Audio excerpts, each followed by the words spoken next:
Der Onlinehandel boomt und mit ihm die Retouren. Fällt nicht, könnte ich verrückt werden. Den Online-Händlern wachsen die Retouren über den Kopf. Sie müssen sich etwas einfallen lassen. So handelt Dinko Muhic mit zurückgeschickten Waren und lebt blendend davon.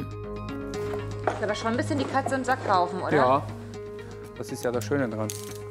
Es kann auch gute Katze drin sein. Alisa Weichhaus aus Frankfurt kauft fast ausschließlich online. Auch diese Schuhe. Ich finde, sie sehen nicht so sehr passend zu meiner Größe aus. Also, und sie machen einen sehr langen Fuß und das habe ich so nicht erwartet. Da habe ich, sah es tatsächlich online etwas anders aus als jetzt in Live.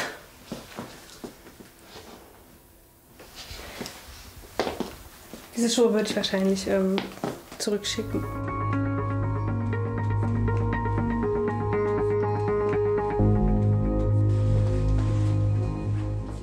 Ich habe die Erfahrung gemacht, dass man auch mehr Auswahl oftmals hat, dass in Online-Stores mehr Auswahl ist als in den Läden in der Stadt zum Beispiel. Und man kann natürlich zu Hause die Sachen anprobieren und muss das nicht in der engen Umkleidekabine machen. Und man fühlt sich wohl an den eigenen vier Wänden. Das kostenlose Zurückschicken für die 28-Jährige ganz normal. Es ist natürlich bequem, ne? Man kann mehrere Sachen bestellen. Für mich ist das wichtig, dass ich immer noch die Möglichkeit habe, mich dagegen zu entscheiden. In den Laden zum Einkaufen zu stressig. Das Paket zurückschicken, für sie okay. Hallo. Hallo. Einmal Retour. Jawohl, danke sehr. Michael Gärtners Zoohandlung ist auch Paketshop. So, der Beleg kommt. So, Dankeschön. bitte sehr, danke. Montagvormittag. Der Paketdienst ist gekommen und nimmt auch die Retouren mit.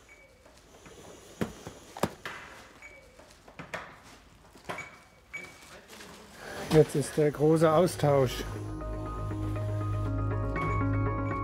80 Quadratmeter Ladenfläche teilen sich Tierbedarf und Pakete.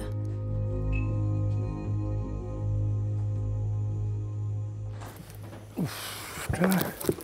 Ja, so, nach oben ging noch was. Oder zur Not stapeln wir das hier in den Räumen, da wo wir Platz haben, wo wir nicht so oft hin müssen. Michael Gärtner und seine Mitarbeiterin müssen schnell sein. Der Paketbote muss weiter.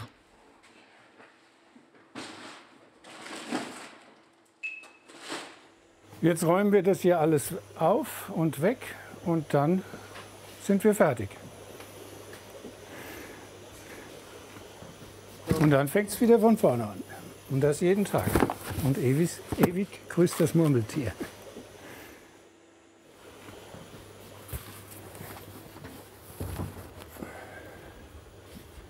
Wir haben mal vor 12 Jahren angefangen mit 1, 2 Paketen am Tag. Und jetzt sind wir halt bei 60 bis 80 in der Regel. Und an guten Tagen, dann sind es auch mal 100. So, hallo. Retour, bitte. Einmal zurück, jawohl. Und die Retouren werden dabei immer mehr. So. Schicken Sie öfter Sachen zurück? Ja, ich würde sagen, so regelmäßig alle 2 bis 3 Wochen, sowas. Ja. Würden Sie das auch noch machen, wenn das was kosten würde, das zurückschicken? Ich achte schon darauf, dass es umsonst ist. Also wenn eine Website, die auch versandkostenfrei versendet und Retouren kostenlos annimmt, ist für mich interessanter als Konsument. Warum? Ja, weil es einfach, weil es dann nochmal so einen Extra-Effekt hat von sparsam sein, gell? Von sparsam, ja. Immer mehr Kunden kommen in das kleine Fachgeschäft wegen der Pakete und nicht wegen des Zoobedarfs. 40 Cent im Schnitt bekommt er pro Paket. Bei uns läuft es an sich recht gut. Es ist eine sichere Sache für uns. Ja, und es beruhigt dann schon, wenn man weiß, man hat einen gewissen Betrag im Monat zur Verfügung, der schon mal einen Teil der Kosten abdeckt. Der 62-Jährige führt den Familienbetrieb in zweiter Generation.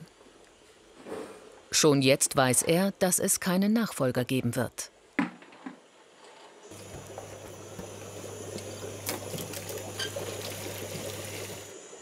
Wir haben über Futtermittelversender und so weiter, diese Pakete laufen natürlich auch bei uns durch. Und das tut schon weh. Also wenn wir dann von bestimmten Firmen die Pakete hier auch unseren Kunden aushändigen, wir wissen ja genau, da ist was drin fürs Tier, was man auch bei uns hätte kaufen können oder was wir hätten besorgen können. Und das ist schon schade. Also das tut weh. Für das, was die Kunden zurückschicken, beginnt die Reise in Michael Gärtners Paketshop. Aber wer weiß schon, was mit den vielen Retouren passiert. Jedes 6. Paket geht beim Online-Shoppen zurück. Bei Klamotten ist es sogar jedes 2.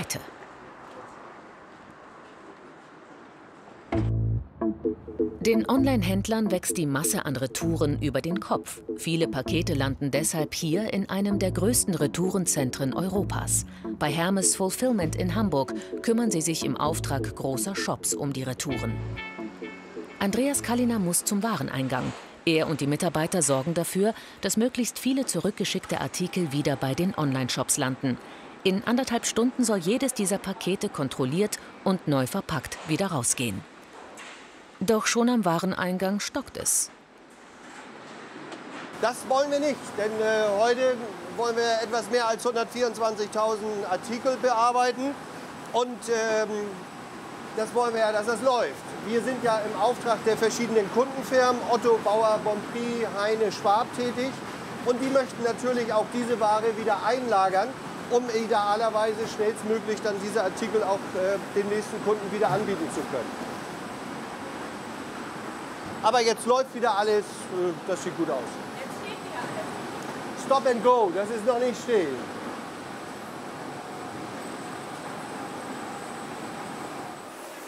Schnell muss es gehen, auch beim Auspacken. Dabei dürfen die Aufkleber mit den Kundendaten nicht beschädigt werden. Für Andreas Kalliner ist die Fehlerquote aktuell zu hoch.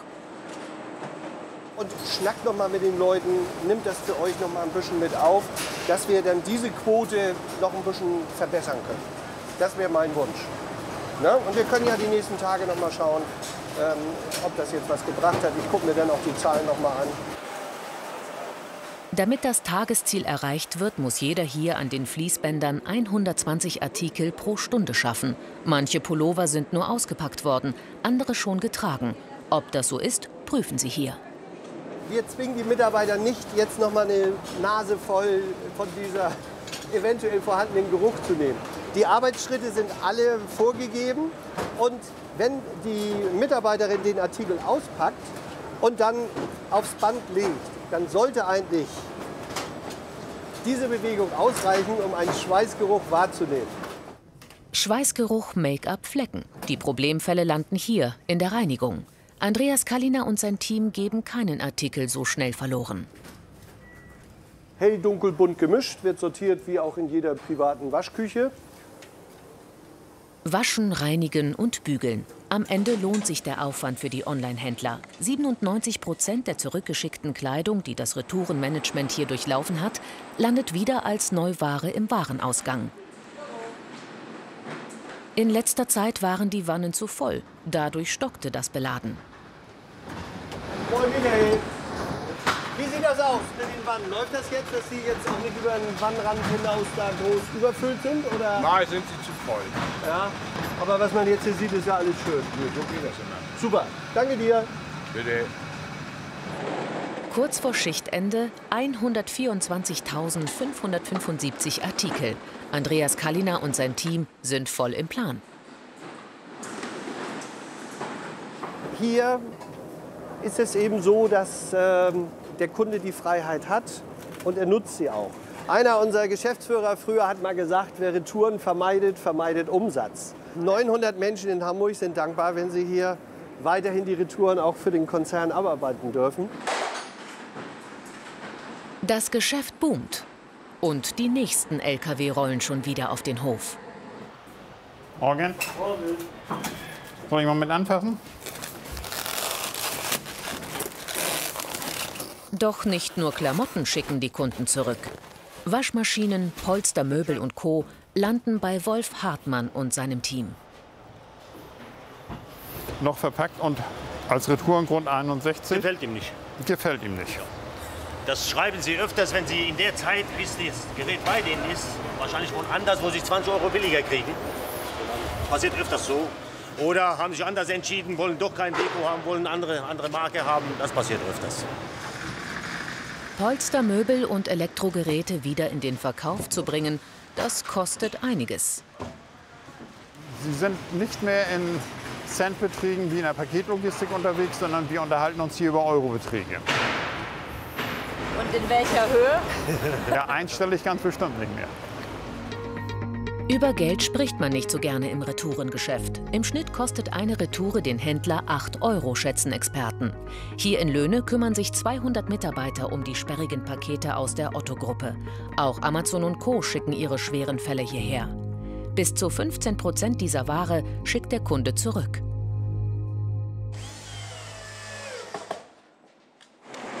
Wolf Hartmann, der Leiter des Retourenbetriebs, und sein Kollege Nihat Erdem beim Rundgang. Seit einigen Tagen stapeln sich die Retouren. Okay, dann lass uns noch mal unsere Problemecke weiße Ware jetzt hier gönnen. Da gab es ja Aktionen von glaube ich, fast allen Herstellern, wo es gab. Und dementsprechend stiegen die Retouren an. Da sind wir ein bisschen in Schwulitäten gekommen, aber ich denke mal, bis Ende nächster Woche werden wir da auch am Laufenden sein. Wollen wir weiter diskutieren? Wir diskutieren jetzt nicht weiter über den HSV, sondern wir diskutieren weiter über eure Mengen, die ihr hier habt. Wir beurteilen momentan knapp 650 Geräte pro Tag. Ja. So, davon 150 bis 200 Werkstatt, der Rest Aufkäufer, Hersteller. Das ist selbst für die Spezialisten hier viel. Die Mitarbeiter schieben Extraschichten. Was machst du mit dem Beko-Gerät? Werkstatt. Okay. Ist auch noch nicht benutzt, ist noch original. Was war der Retourengrund, René? Der Grund war 52. Der Kunde hat falsch bestellt gehabt. Ja, okay. Der geht jetzt rüber in der Werkstatt zur Neuverpackung und dann als B-Ware weiter. Ja. Sie müssen sich an die Vorgaben der Händler halten. Und manche wollen es so. Unbenutzt und trotzdem kommt die Maschine nur als B-Ware wieder in den Verkauf. Das heißt nicht mehr neuwertig und preisreduziert. Fernseher haben wir natürlich jetzt Mengen gekriegt mit diesen 75 Zoll und so. Ne? Die werden immer größer, immer unhandlicher. Wenn man hier die Reihe sich runter weiter anguckt, da stehen überall Klabautermänner zwischen. Und wo ich dann als normaler Wohnungsinhaber an dem Punkt ankomme, wie kann ich mir ein 2-Meter-Gerät in einem 25 Quadratmeter Wohnzimmer vorstellen? Für Wolf Hartmann heißt das, sie brauchen mehr Leute, um die Riesenteile in die Werkstatt zu transportieren. Bevor was rausgeht, muss geprüft werden. Wir machen jetzt erst einmal einen Funktionstest. Der Kunde hat geschrieben, er war nicht zufrieden. Ja, okay.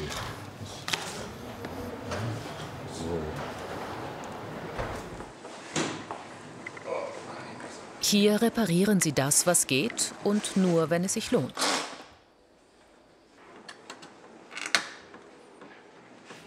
Zwei Kriterien. Auf der einen Seite der Verkaufspreis und auf der anderen Seite das, was wir an Aufwand in das Gerät investieren müssten, an Ersatzteilen und. Wenn da zwischen Verkauf und Aufwand keine Marge mehr ist, dann macht jeder die Augen zu und sagt, das lohnt sich nicht. So landet im Schnitt jedes dritte Gerät beim Retourenaufkäufer. Der Kunde, das war mit dem Artikel beim Kunden vor der Tür und vor der Tür Absage wieder nicht mehr. Der Kunde ist König bei uns. Das ist ganz anders. Es gibt eine schöne Anekdote hier bei uns da. Da kam mal eine Küche zurück. Das war, glaube ich, 3 Monate beim Kunden gewesen. Kam zurück, Retourengrund, die Farbe gefällt der neuen Freundin nicht. In der Zeit hat er sich getrennt gehabt, hat eine neue Freundin bekommen. Die neue Freundin gefiel die Farbe nicht. Haben wir die Küche hergekriegt. Auch bei dieser Couch bekommt der Kunde sein Geld zurück und der Händler kann sie wieder verkaufen. Job erfüllt für die Retourenmanager. Die kann sich allerdings nicht jeder Händler leisten. Sabine Große hat ein Sportgeschäft. Zusätzlich verkauft sie ihre Artikel online, weil sie muss, sagt sie. Mit den zurückgeschickten Paketen muss Sabine Große alleine fertig werden, neben dem Tagesgeschäft. Sie hat niemanden, der ihre Retouren managt. Gefällt nicht. Das ist immer meine liebste Begründung. Gefällt nicht.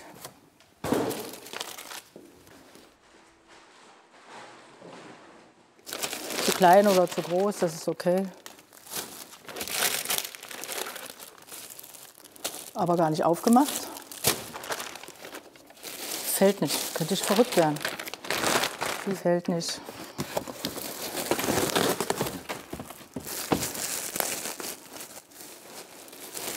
Das zum Beispiel ist eine Jacke, die ist ganz, ganz eindeutig im Netz beschrieben. Ganz eindeutig. Kommt zurück, gefällt nicht. Was gefällt mir denn auf einmal nicht? Dass es zu orange ist? Ich weiß es nicht. Verstehe ich nicht. Da bin ich richtig sauer. Wenn ein Kunde sich nicht mal die Mühe macht, die Sachen vernünftig, den Grund hinzuschreiben, warum er das retourniert. Das weiß ich nicht. Das ist enttäuschend, dass man dem Aufwand so wenig Achtung schenkt. So, was haben wir jetzt hier? Ja, da stimmt die Größe angeblich nicht. Ja. Verpackungsmaterial, Arbeitszeit und dann doch alles vergebens. 3 Pakete hat Sabine Große heute rausgeschickt und 8 Retour bekommen. Ich kenne keine Alternative, deswegen müssen wir online verkaufen. Dass wir wenigstens den Kunden einfangen, der wirklich auch da draußen Bedarf hat. Wenn wir dem was Schönes schicken können und der behält es, dann ist es auch für uns ein Umsatzplus, den wir dringend brauchen, um alle Kosten zu bezahlen hier. Ja, und deswegen machen wir das. 10 Mitarbeiter hat sie noch. Vor 2 Jahren waren es noch 16.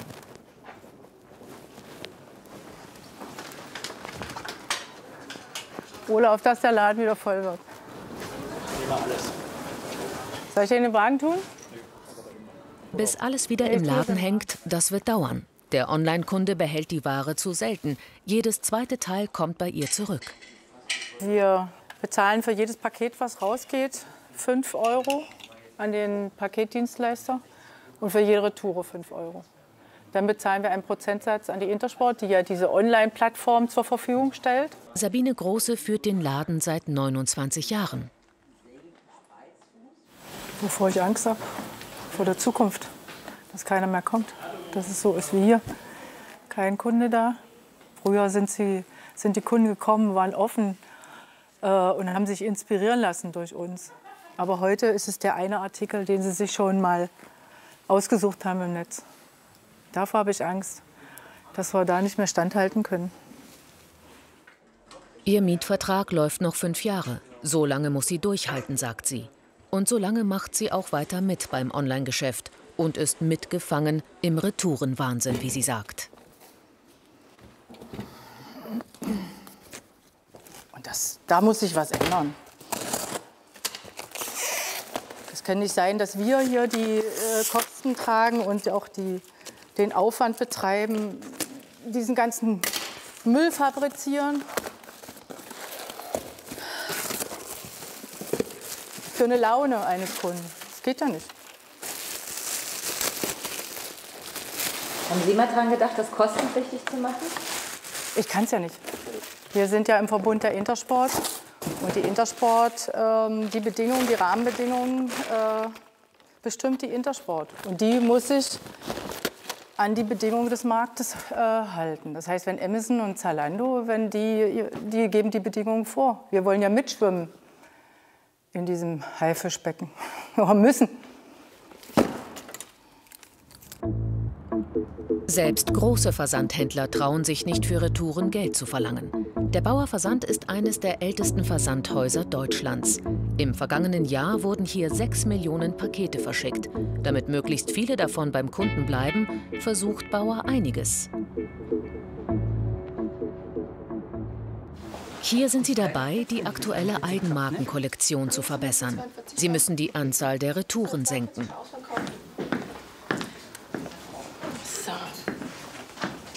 Anke Winkler, Konfektionsgröße 36, probiert ein Sorgenkind.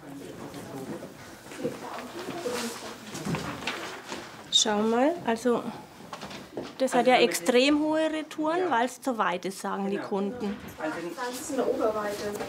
Oberweite und tailliert. Jetzt ist das Kleid unterliert.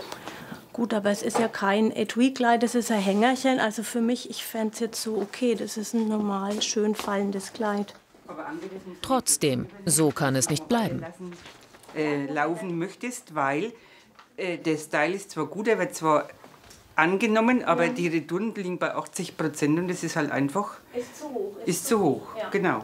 Aber was wir bei dem jetzt machen könnten, ist, dass wir einen Hinweis im Internet schalten, dass eventuell eine Größe kleiner bestellen, dass man dem Kunden sagt, es fällt relativ groß weit aus. Jede Kundenbewertung analysieren sie genau, auch beim nächsten Modell.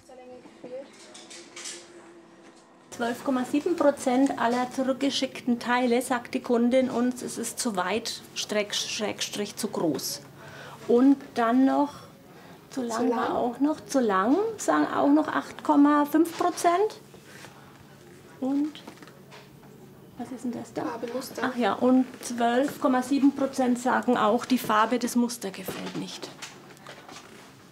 Wir müssen auch gegenüber unserer Direktion ja angeben, mit wie viel Retouren plant ihr, wie viel weniger wollt ihr machen. Also es wird nicht gefragt, wie viel planen werden es wieder mehr, sondern wie viel weniger werden es und was sind dafür eure speziellen Maßnahmen. Also wir müssen da ständig dran arbeiten eigentlich. Deswegen müssen sie auch an diesen Pulli noch mal ran. Finde ich oben, ich meine, es kann jetzt durch den Bügel sein, aber finde ich nicht ganz so glücklich. Meine und schöner, das liegt schöner an. Bei dir steht es her. Ja, schau mal. Also ich finde es nicht ideal da. Ausgedehnt, ja. Aber ich finde da den Schnitt und durch den Sacklereinärmel nicht ideal, oder Anke? Kann ich jetzt nichts, bei mir passt da. In der kleinen Größe sitzt da besser. Ute Hirschmann korrigiert noch einmal die Maße für die Größe 42 für die Nachbestellung. Das geht bei ihrer eigenen Kollektion. Lohnt sich das überhaupt bei so Saisonartikeln? Total, ja. Wenn man das schnell genug merkt, dann kann man da sehr gut reagieren. Und wir können da wirklich Entwicklungen feststellen, zum Beispiel bei einer Zweitorder, dass dann die Retouren auch um 20% gesenkt werden können. Jede Retour weniger spart Geld. Ansonsten weißt du... Du machst gerade früher Sommer, so wie das aussieht, ne? Richtig, neue Kollektion ist da. Bei der Produktfotografie legt sich Vincent Wagner ins Zeug. 60 Paar Schuhe, immer aus 6 verschiedenen Perspektiven. Das ist sein Tagespensum. Mit allen Maßnahmen zusammen, so zeigt die Erfahrung, können 25% der Retouren vermieden werden. Allein in Deutschland gingen im vergangenen Jahr 286 Millionen Pakete zurück. Damit sind die Deutschen Europameister, gefolgt von Niederländern und Franzosen. Das, was die Online-Händler trotz Retourenmanagements nicht verkaufen können, landet bei Aufkäufern wie ihm. Zu Admira und Silke schreibt dann die Rechnung. Dinko Muric ist einer der großen Retourenaufkäufer in Deutschland. Er kriegt all die zurückgeschickte Ware, die die großen Online-Shops loswerden wollen. Gerade ist eine neue Lieferung gekommen.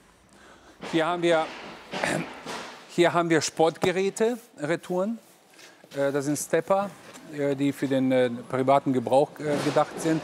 Wir haben auch Golfausrüstung, die wir bekommen als Retoure, warum auch immer. Die war ja jetzt benutzt, die anderen sind original verpackt. Hierfür haben wir gar keinen Kunden. Wahrscheinlich werde ich diese Ware an Freunde, die Golf spielen, verschenken, weil eine Golfausrüstung nach Irak oder nach Libanon zu schicken, wäre verlorener Platz auf dem LKW. Der Wareneingang, ein Gemischtwarenladen. Läuft. Ist kalt heute, ne? Wir schütteln ganz oft den Kopf, weil die Gegensätze sind einfach zu groß. Entweder ist die Ware richtig gut, aber wir haben auch schon mal eine Mikrowelle bekommen, wo das Essen drin war.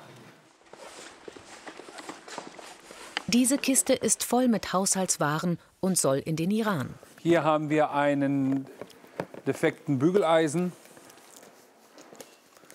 ne, mit 3 Jahren Garantie. Da steht, hat der Lieferant einfach draufgeschrieben, ne, dass der Artikel defekt ist. Was da defekt ist, wissen wir nicht. Gucken wir auch nicht nach. Und die können es trotzdem verkaufen? Wir können es verkaufen, ja. Das geht als B-Ware. Ist aber schon ein bisschen die Katze im Sack kaufen, oder? Ja, das ist ja das Schöne dran. Es kann auch gute Katze drin sein. 7 Hallen sind voll mit Ware. Retouren von Online-Shops wie Zalando und Co. Er kauft alles. Hi. Okay. Ja, dann gucke ich mir das an und dann könnt ihr von Amazon direkt liefern, oder? Wie viele Teile weniger sind das? 400 Teile. Ja, das ist nicht schlimm. Alles gut. Passt. Passt. Okay, danke schön. Ciao, ciao. Der gelernte Gastronom weiß, er muss flexibel sein. Die Online-Händler brauchen Platz im Lager für neue Ware. Das lohnt sich. Wir lösen die Probleme. Es geht bei uns auch in erster Linie um Schnelligkeit. Und wie schnell wir sind, wie schnell wir abholen können. Und die Verträge, die wir mit den jeweiligen Unternehmen haben, sind so ausgestattet, dass wir nicht alles mit der Ware machen dürfen. Besonders die großen bekannten Marken wollen nicht, dass ihre Waren wieder in der EU auftauchen, wollen sich nicht die Preise kaputt machen. Hi Sam. Gerade ist Sommerware besonders gefragt. B und C sortiert. Sommer hast du auch, oder? Ja, Sommer ist hier. Ja. Diese Textilien gehen in Outlets nach Bosnien, Kosovo, Russland oder in die Ukraine. Dort freut man sich über europäische Markenware zum Schnäppchenpreis. Natürlich sieht die Ware jetzt hier sehr schön aus, weil die auch komplett durchsortiert ist. Aber der Weg dahin, wie Sie das jetzt hier sehen, das ist natürlich lang. Das dauert 4 bis 6 Wochen, bis es so aussieht, wie es jetzt aussieht. Sein Geschäftsmodell? Aus den zusammengewürfelten Retouren wieder neue Pakete für seine Kunden packen. Seit 11 Jahren macht er das. Einerseits unser Business, aber andererseits weiß man auch nie, wo das Ganze auch endet. Ne? Wie wird sich das entwickeln? Und ich meine, was nutzt uns so viel gute Ware, wenn wir die nicht irgendwann mal verkaufen können? Weil alle haben viel Ware und alle wollen verkaufen und es wird auf keinen Fall weniger. 70% mehr Ware allein bei ihm in den vergangenen 2 Jahren. Haben Sie Schiss, wie das weitergeht mit den Mengen?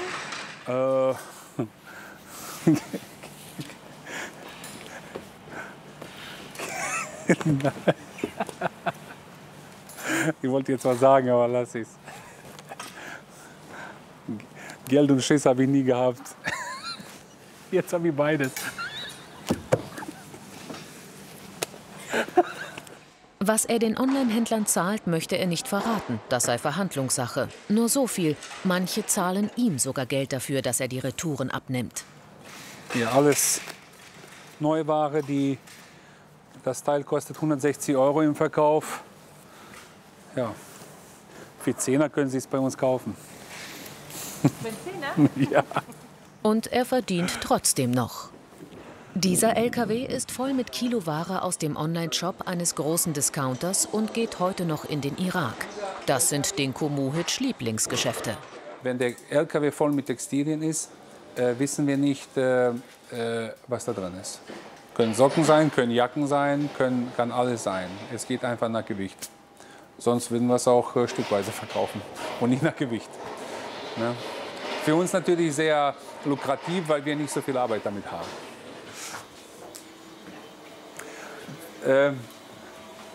Das sind Auto-Sonnenblenden. Die gehen auch per Kilo, ne?